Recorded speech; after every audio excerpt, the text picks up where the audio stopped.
Hi hello வணக்கம் மக்களே. இந்த வீடியோவில் நம்ம என்ன ஸ்பெஷலாக பார்க்க போகிறோம் அப்படின்னா, பங்களாதேஷோட பிரச்சனை தான். இங்கே என்ன அப்படின்னு பார்த்தீங்கன்னா, கடந்த ஒரு வாரத்துக்கு மேலாகவே பார்த்தீங்கன்னா, மக்கள் வந்து உள்ளுக்குள்ளே அடிச்சுக்கிறாங்க. மற்ற மதத்தை குறிப்பாக இந்துக்களை வந்து தாக்கிட்டு இருக்காங்க. இந்துக்கள்னு குறிப்பாக பார்த்தீங்கன்னா, இந்துக்கள் கோயில்கள், பெண்களை ரொம்ப துன்புறுத்திட்டு இருக்காங்க. இதுலேயே நான் வீடியோ அட்டாச் பண்ணுறேன் பாருங்கள். இந்த மாதிரிலாம் துன்புறுத்திட்டு இருக்காங்க. அதுக்கப்புறம் பார்த்திங்கன்னா, கிட்டத்தட்ட ஒரு 600க்கும் மேற்பட்டவர்கள் வந்து கொல்லப்பட்டிருக்காங்க. இந்துக்களாக இருக்கட்டும், மற்றவர்களாக இருக்கட்டும். அதாவது ஷேக் ஹசீனா அவங்க வந்து முன்னாள் பிரதமர். அவங்க வந்து பார்த்திங்கன்னா பிரதமர் பதவியை ராஜினாமா பண்ணிட்டு இந்தியாவில் வந்து தஞ்சம் அடைஞ்சிருக்காங்க.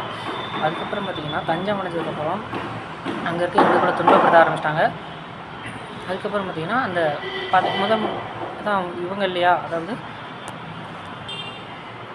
பிரைம் மினிஸ்டர் இல்லாதனால நாட்டை வந்து இராணுவம் கைப்பற்றிட்டாங்க. இராணுவம் கைப்பற்றினதுக்கப்புறம் பொருளாதார நிபுணர் வந்து முகமது யூனிஸ் அவர்கள் வந்து ஒரு தற்காலிகமாக நாட்டை பயன்படுத்துவாங்க.